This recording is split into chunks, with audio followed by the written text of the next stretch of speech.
StoryChat with John Fornof, the art and passion of storytelling.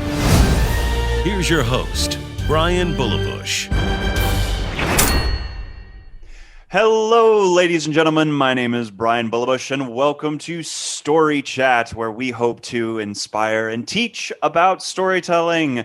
I'm your host, Brian Bullabush, and this is my very good friend, John Fornof, our mentor and teacher throughout this whole process. How you doing, John?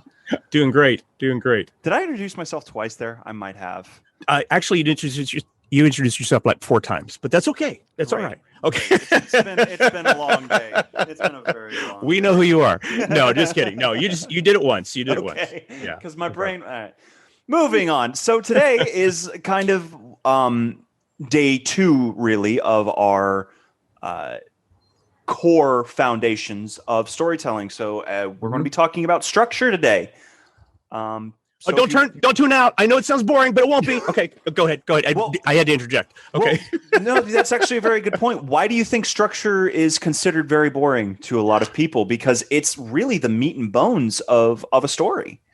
It's actually the bones, and then the meat is something else. But no, it's metaphors. What do you do with them? So, think about structure is like creative people. We like to be creative. I don't like things like binding me into like where I have to be in a box. I want to be out of the box. I want to do something. I want to be free. I'm born to be free and float like a butterfly and stuff like that. But guys, great. I love it. But without structure, you're just like all over the place and you got a mess.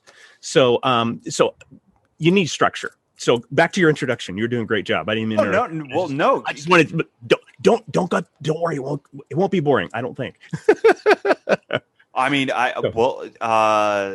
start us out. We started out with character last time. Yeah. And so how do we transition that into the actual telling of a story?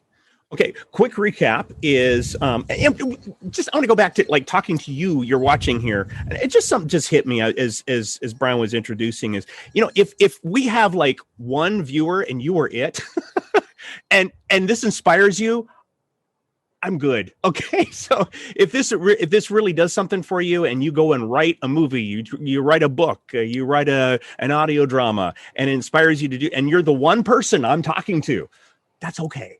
I'd be nice to have lots of numbers, but I'm not into that. I'm into like more impact than. Well, we have fun doing this anyway. So. Oh yes, we do. Yeah. So just want to make sure you know that. So as you're writing a story, you like to be free. You like to do everything. And we talked about this last time. It's really important. A great metaphor is a river. A river without banks is a disaster, because it just goes all over the place. But with banks, it gives your story, your river, it gives it power, it gives it focus, it gives it purpose, it gives it movement, pacing, all that kind of stuff when you have structure. So structure is not something to be scared of. Structure actually gives you form. And you can do a lot when you've got structure. It's guardrails on your story to keep you on track. It's nothing to be scared of. It's train tracks for your train. It's a tool. Yeah. It's a tool, but it's a heavy tool, but it's a tool. It's a tool. So we're throwing all kinds of metaphors at you. But use whichever one works. The river, the tool, the train. But go back to the train. It's a train track too. And you're just laying out the track, and then you get to get on the train and ride. It's fun. So we're going to talk about the train track. And what I like to do is I like to map out my story ahead of time before I do it. Now you might I write just whatever's on the top of my mind. Great. Get on the page. That's awesome. Somewhere along the line, you're going to need your train track to go on there. And that's like, where's the story going? How's it get there? And how's it end? That kind of stuff. So we're going to talk about that. And basically, it's 3 acts. It's you introduce the world of your hero. You have a complication in Act 2. And a rising action, climax in Act 2. And in Act 3 is a resolution. And every great story follows that. And you might have some people have 4 points, 5 points, 7 points, 10 points along the way. But that's basically the 3-act structure that has been around for ever. All right. And it's every good story. Act 1, Act 2, Act 3. Introduction, complication, resolution. I'm done. Oh, well, no, keep going. Okay. I can give you details now. Please. Okay, and I've got a cheat sheet. See, I'm gonna admit to you. Here's my cheat sheet. You have structure to your I have structure. I have structure to my structure because I'm one of those I want to be free kind of guys, and I have to do my structure. And you know what it is? This is a cool way to look at it. It's sort of like you build a playground, okay, and you're building the playground, and you're figuring out how this playground's going to go. Where's the swing set? Where's all the kinds of you're figuring all the left brain logistics stuff, and then you're done, and then you get to play. Hey, it's fun. Okay, so let's set up a playground. Here's our playground. All right, we start off Act 1. This is Act 1. Ordinary world of the hero. So this is how we start it. Now, ordinary is not boring. That's very important. Ordinary is like what's your hero's everyday world? Their everyday world might be they work at a nuclear power generator. They work. Let me think here. Maybe they're the president of the United States. So whatever. what you're saying is it can be as extraordinary as possible, but it's ordinary to them. Exactly. Now, one thing really important, please give me a grabber, a hook, something we haven't seen before. Give me something up front because I want something that's going to draw us into the movie. It's like, oh, I haven't seen that before. Give us something we haven't seen. Don't settle for stereotypes. Like, oh, I know this stereotype. Just give us something a little different. Give us a grabber, a hook. If it's a comedy, make sure we laugh on that first page. Make sure we do that. You know, that's very important for comedy. Give us something we haven't seen before, something visual, something unusual, something out of the ordinary. Give us a hook. So we're like, what is this? And we talk about the character. Go back to character. We talked about that last time. Mm-hmm. Make sure it's character. It's likable, relatable, has a special skill. They're in jeopardy, something like that. So that's part of the formula too. So ordinary world hero. What is their regular world? What does it look like? And don't have to do a lot of explaining. Just give us a little snapshot. And that's step number 1. And then, you ready for 2? No. Okay. Okay. There's a lot of energy behind that punch. Okay. I'm not sure I'm ready for it. Okay. It won't hurt. It won't hurt. Okay. We call this the inciting incident or upsetting the apple cart. This is the thing that transports that. You're having a regular day, and all of a sudden, a meteor crashes through your living room. You're having a regular day, and all of a sudden, a knock at the door, and there are 7 people that want your autograph. Why would it? Who knows? Something that takes that hero out of the ordinary world and transports them into their extraordinary world. All right. Well, for like,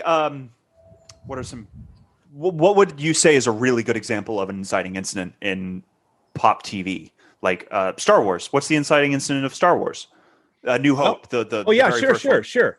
Oh man, okay. Well, so we have Luke. Luke is on Tatooine. He wants to get off Tatooine. That's what he wants more than anything. Remember, it's really important. This is important for any story. You got to have a compelling must. What's your hero must? Something he must do.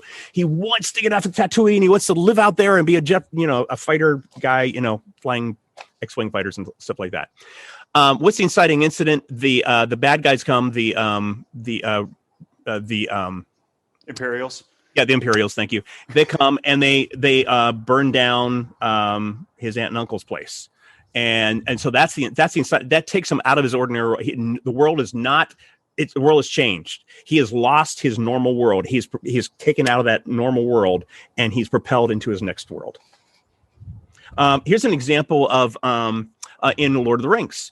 Frodo is having a normal, everyday, wonderful day in the Shire, and then Gandalf shows up and says, the ring, and so he talks about you've got to go on this quest. So that's the inciting incident. So it takes you out of your ordinary world. Does the inciting incident have to be flashy? It doesn't have to be flashy, but it's got to be something that, like, boom. I mean, it hits them hard. It's a whammy. By the way, either physically or emotionally, I'm assuming. Oh yeah. By the way, this is a lot like real life. Like you're going along your regular day, and all of a sudden something unusual happens, and your day changes forever. Something either good or bad, and inciting incident could be good or bad. So now you've got that inciting incident, and now we have three steps in Act 1, and we'll be done with Act 1 in just a bit. This is crossing the threshold. This is where you cross from the ordinary world into the extraordinary world. A great example is, I love this, in Lord of the Rings, one of the best examples of crossing from one world to the other. Remember when Frodo and Sam they're going on the edge of the Shire, and all of a sudden, and Frodo goes, wait, Sam, hold on. I've never been this far before. Sorry, you actually have that reversed. It's Sam says that. Sam Thank goes, you. If I Okay. take one step further, I'll be the furthest away from home. There you go. Thank you. Oh, and you even pronounced it right. Great. Thank you. Ever being. Thank you very much. I work with Sean Astin, by the way. I just had to do a little insert. Yeah, wonderful guy. And he does not have big hairy feet. I checked. Well, but anyway, and that scene. You actually checked? I did not. Did you ask him to take off his shoes or something? I did not. But you see, they take one big hairy foot, and all of a sudden he goes, "We're stepping outside of the Shire," and he takes one big hairy foot, and it goes, boom, and that's like, we have just crossed the threshold. It's a very physical, visceral moment, and it is a physical, visceral moment. But they're literally walking through a cornfield. It's nothing big or dramatic. They're just walking, but the emotional gravitas of what they just did is gigantuan because especially for the hobbits, because knowing Lord of the Rings lore, hobbits are very shy and don't like to go on adventures. So for them, that was a huge deal. Oh, it's a big deal. So that's cool. So this stuff, by the way, when you're looking at your story, everything I'm going to tell you, it's going to sharpen your story. It's going to take it to another level. So this is really good stuff that's going to help you. And what I do is every time I do a story, you don't have to do a story like this. This is the way I do it. I map out my story by story beats like this. I go through the story. I think of the main story, kind of get it on page, whatever, and then I kind of map it out by beats. This beat happens, then this. These 10 beats. I map out these 10 beats. Now I got my story. Now I get to write. Now I get to play. I think through things, and now I get to have some fun. So tell me when you're ready for Act 2, because it's coming up. Well, that actually had a question that I had from earlier, because I've heard conflicting things on this. I've heard writers who will just immediately go to the page and start writing dialogue and keep going. Although I know other writers to go to the outline first, kind of the beat by beat. What is your advice on this, on beginning to start out to map your story? Do what works for you. Do what works for you. If you want to start with the story, get it on the page, great. If you want to start with the outline, then write the story. Somewhere along the line, even the people that write story without an outline, you got to apply that outline to it. You got to look at that outline and look at your story and make sure it's hitting all the beats. So if you want to start with story, great. Get it on the page. That's awesome. Now go back and look at it in detail with your skeleton next to it. You got this. That's like the heartbeat of the story is when you write the story, the meat, and then you got the skeleton. So look at your story beats, make sure they line up. So yeah, either way, whatever works, but somewhere along the line, you got to apply your outline, your story beats. I mean, I know for me that would be I probably should write my outline first, get to know what I'm going to put on the page, and I heard somebody describe this. It's you know your character and your world so well that they're basically yelling at you to put them on the page. Like they're screaming. Might have been McKee, but I could be wrong. Oh, that's fun. You know what's screaming at you to put them fun? On the page. You know what's fun is when I'm writing and it's almost like I'm taking dictation. Like I put these characters, like you put a character and you put a character opposite of them and they start talking back and forth. It's almost like, it's like they're talking to each other already. I'm just taking dictation. Yeah. That's when it's fun. You're just like, oh man, this is a lot of fun. So are we ready for Act 2? Go for it. Okay, Act 2, here we go, is the twist. This is where something just changes things around. Just everything flips. This is where the hero comes up with a plan, typically, is where they come up with a plan for their quest, and there's a twist in the story. Then comes your midpoint. That was number 4. Now number 5 is your midpoint. That is, believe it or not, the middle point of the story. Are you sure? I'm sure. It's called the mid-act reversal. Yes, everything's middle. Okay, it's right there. Point number 5. Something big or significant changes things and it turns around. Great stories twist and turn. Okay? They don't have if they're too predictable, then it's boring. So you have twists and turns. What would be a good example of this mid-act reversal? You would ask that. That's my weakest point. Oh, okay. I am weak when it comes to midpoint. It's like I'm not, but I know this by looking at this that I've got to take my action and now add a twist to it. So I just add a twist. Just twist it. Do something like completely change the whole something. You're going all in this direction. All of a sudden, something unexpected but logical comes and upsets things. Okay. Change them in a new direction. Let me think here. It can be an emotional up. It can be an emotional down. Often this is where a time clock will kick in. Like it's also the clock starts ticking, that kind of thing. So that's your mid-act, your midpoint or mid-act reversal. Okay, so now we're in point 5. There's 10 points. So now there are 10 points. And so now we go to 6. Oh, yes. I've got a good example. Okay. Spoilers for the entire story of the original Star Wars, because Empire Strikes Back, yes, it is the climax of The Empire Strikes Back, but Luke, I am your father. Uh-huh. That is during the midpoint, the second movie of the trilogy. So if you approach it not necessarily as the movies individually, but the 3-act structure, A New Hope, Empire Strikes Back, Return of the Jedi, I am your father, is that that's reveal. A great midpoint. That's a great midpoint. Yeah, that changes everything. You're right. And a very good point. The whole trilogy, Star Wars trilogy, is Act 1, Act 2, Act 3. And then you drill down to the movie itself. Each one has Act 1, Act 2, Act 3. And you can even go further. No. And each scene can be Act 1, Act 2, Act 3.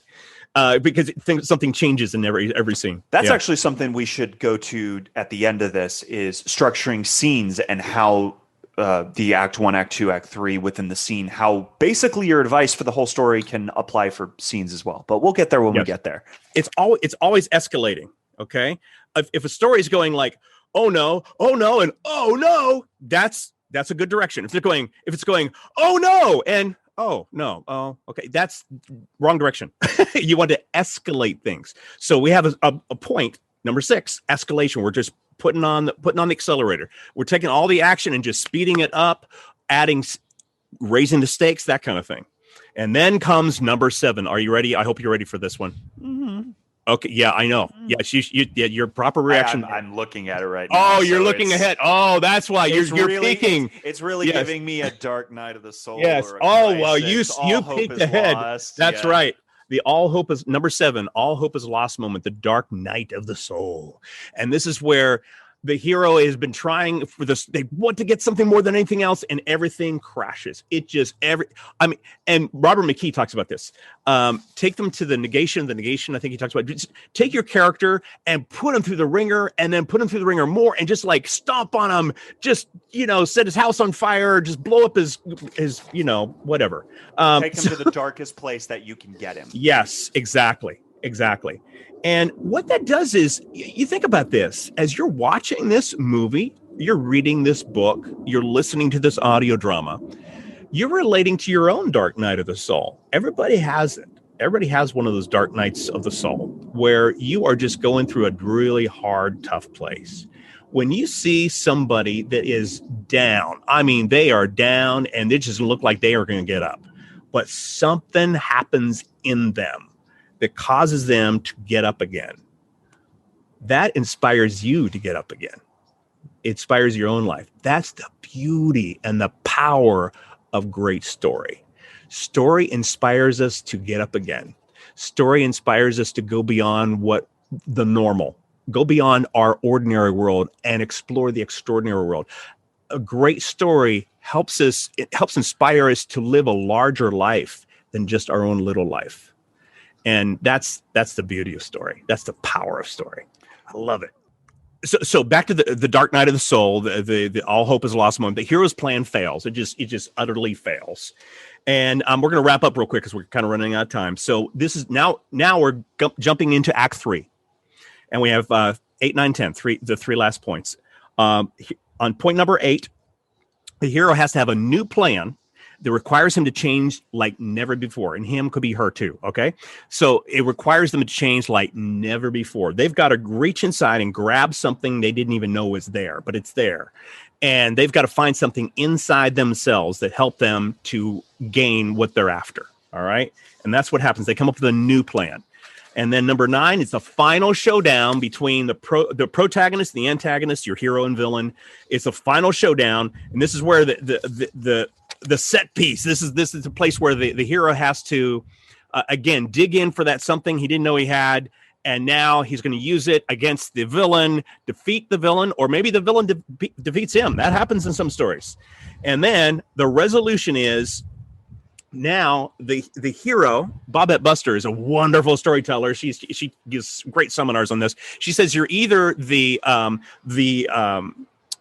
you're fully alive or you're fully dead by the end. and so it's, or The Walking Dead, you could say it that way. So you have the, let's back up a little bit, do that. So we have that, hello. I gotta look up my point. The final showdown, and then the resolution. The resolution is the new world of the hero. Remember, we start with the ordinary world, went through all this stuff, twists and turns, escalation, Dark Knight of the Soul, all the kind of stuff, and then final climax, and now what's the new world look like? How's that compare against the world where we started? And when you compare it, it's like a full circle thing. You kind of see, wow, look how their world changed. And now this is their new normal. And isn't this true of life? Right? We go through something, we have a normal day, something crazy happens, it escalates, we have a Dark Night of the Soul, it gets resolved, and then we have a new normal. It's actually funny. Something that I learned in film school is when you're making a movie, your opening image needs to mirror your closing image to kind of give that full circle feel. Yes, I always want to see the first frame of the movie. I'm never getting my popcorn. I want to see that first frame. It's significant. The director is saying something. That first frame, that first scene, that first thing, they're saying something. That's a full circle thing. Yeah, which I think is really cool. For this in structure, how rigidly should one follow this? Or is this one of those know the rules before you break the rules sort of thing? I would say that know the rules before you break the rules. If you're just starting off and you're saying, I want to be avant-garde and I want to be European. I want to, in European, by the way, they don't do any of this stuff. It's like everything ends, in dark dystopia and everybody kills each other and they're dead and it's theme, it's just like it's done. And so it's like, why did I watch it? It's beautiful, but it's dark, whatever. Anyway, that aside, okay, the movies that really resonate with us and resonate with truth follow this pattern. So if you're just starting writing, follow the pattern, and then later on you can mess with it if you want to. Great. Once you're successful, go for it. You can change it, mess with it, whatever. It works though. This works. It's worked for like a really long time. So it's a practice makes perfect sort of. Right. Perfect practice makes perfect, or however like you want to say that phrase. I don't know how I want to say it, but you said it nicely. Yeah. Okay. So when writing a scene, because a scene is essentially a mini story within a greater story. Yes. How does that work with? I mean, I imagine the same way. Is there any differences, caveats? Oh, it's interesting. By the way, if your scene does not advance the story or advance the character, throw it out. It's got to do one of those two. Don't just do it because, this is funny. Or don't just do it because, like, I always wanted to do this. It's got to advance the story or advance the character. But let's do 3-act structure. It's the basic 3-act structure. You've got introduction of your scene. By the way, start as late as possible. Okay. Why? Because it's boring if you don't. Okay. Start as late as possible because it just makes it more. It picks up the pace. All right. So start as late as possible in the scene. That's a little trick. All right. And no extra charge. So introduction. Wait, we're charging? No, we aren't. Okay. Introduction, and then you have your complication in the scene, and then you have your resolution. And by the way, when you start in the scene, you're going to start, and Robert McKee talks about this. You start like on an up note, then you end on a down note. If you start on a down note, you end on an up note. So that's kind of the twist that happens in your scene. Again, hi. Sorry about Somebody's that. breaking into a car. Yes. Yes. Dear. We've had leaf blowers, horn honkers. We have all kinds of stuff going on. This is the beauty of being outside. Yes. Hey. Okay. Yeah. Okay. Here's that up note. Yes, that's an up note. Yes. Up. Gotta love it. Okay, we soldier on though. We soldier on. Yep. This is part of the fun. And earlier today, just before we started, the leaf blower man was back. By the way. Oh man. Anyway. Okay. So, is it possible for? Yes. You say. Well, you do. Never mind, because you literally just said, why not start on an end note, the middle be a high note, and the end be a low note? Is that possible? Wait, say that again. You said the middle? Yeah, like the because the 3-act structure of the scene, the first act of the scene is a positive, the second act is a negative, and the third act's a positive. Oh, I'm sorry. Inverted. I'm so sorry. I kind of messed it up a little bit. technically, by Robert McKee's rules, you start the scene with a positive, then you go kind of, and then you end with a negative, or you start with a negative, end with a positive. So your first act is binary. Yeah, first sense. act is one, and the third act of the story is either it's the opposite charge is what he calls it. Okay. Yeah. So if that helps. Yeah, no, it really does. And by the way, this I've used this for every story I've worked on. There's a wonderful person named Bobette Buster. If you ever get to take her class, she's amazing. She taught at Pixar and USC. She taught like my favorite class on story. It's just amazing. And she taught me there's questions to ask your movie. She talks about structure, all that kind of stuff.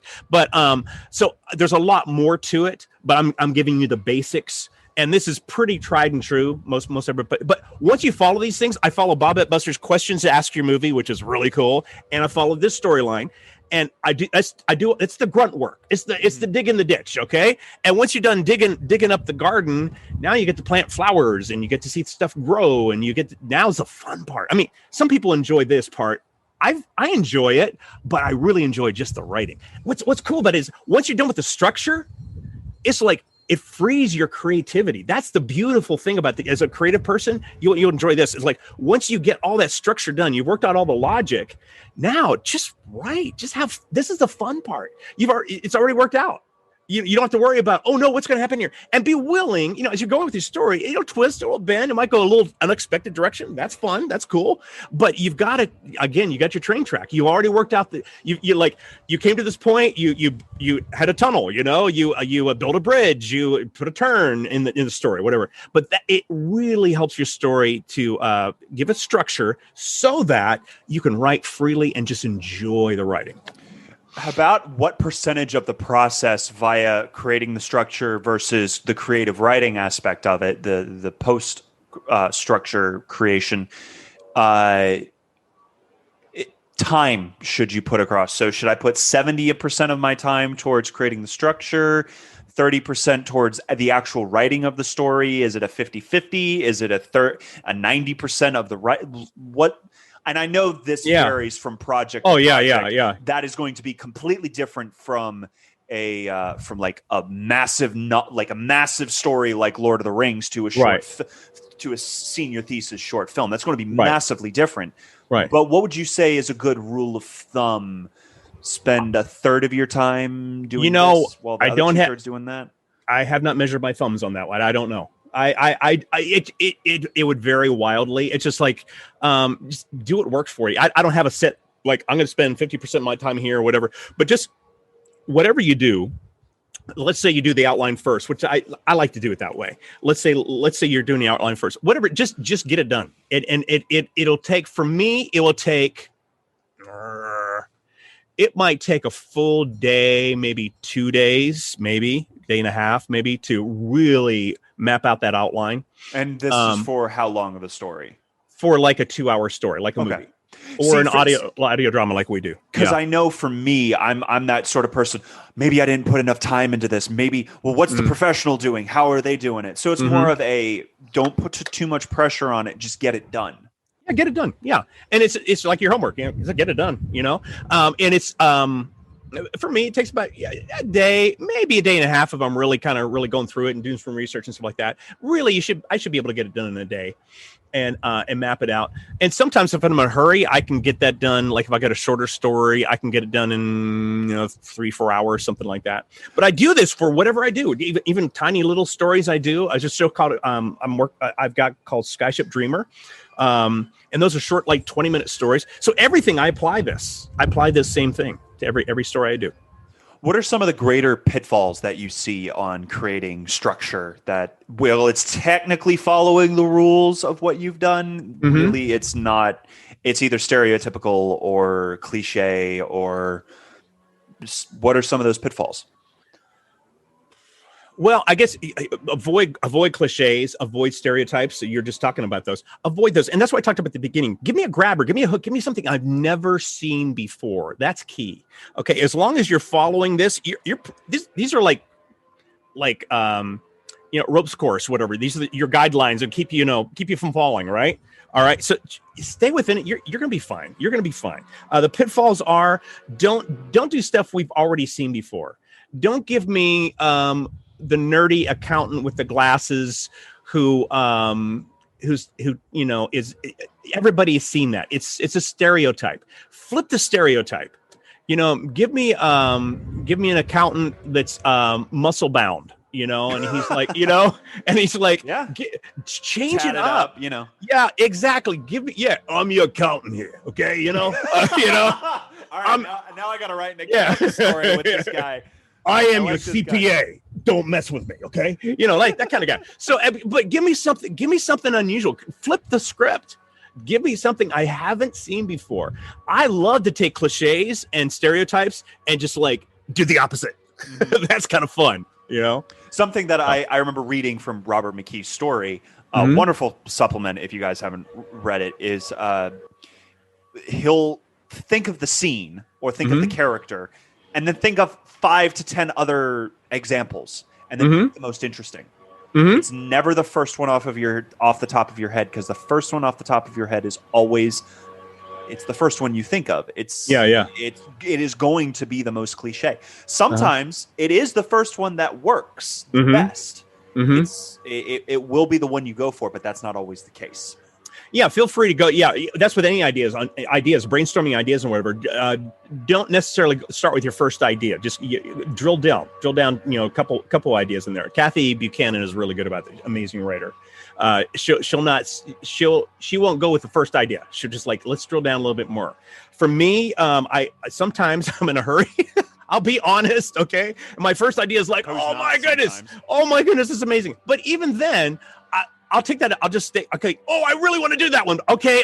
I'll do the Kathy Buchanan thing. I'm hearing Kathy's on my shoulder. You need to do 2 or 3 ideas. So then I'll come up with 2 or 3 other ideas.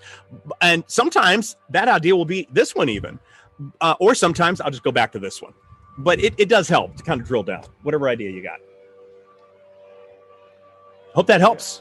Yeah, we're almost out of time. So if you want to do a quick recap, just Recap. Okay, recap is for you as a creative, you got to have structure. Structure is it's like having a body without a skeleton if you don't have structure. Okay, your body's going to kind of this is going to go everywhere. All right, you don't want your story to go everywhere unless you're creating an avant-garde film. Don't do that to start off with.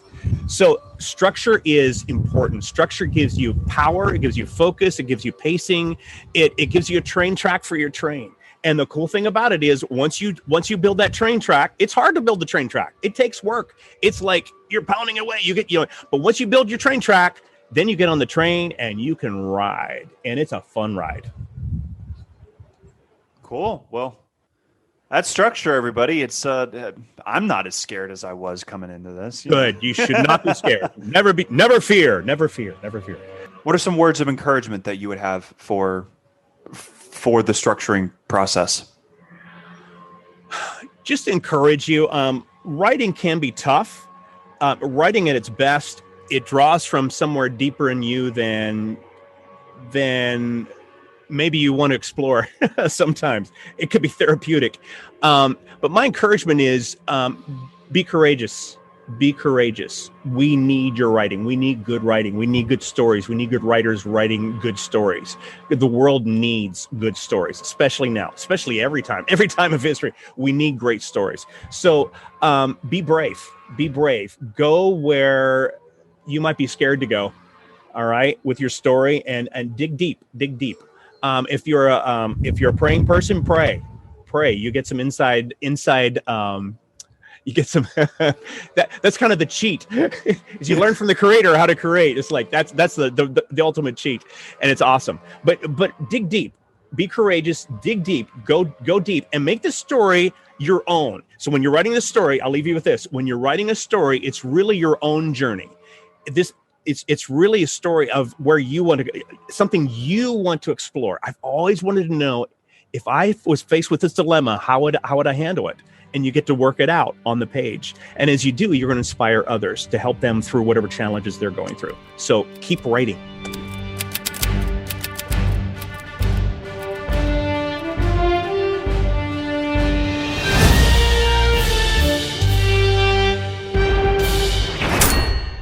Thank you for joining us for this episode of StoryChat. If you want to hear more, don't forget to subscribe to the podcast. If you have any questions for John or feedback on the show, please email us at storychatwithjohn@gmail.com. Thanks for listening. We'll see you next time.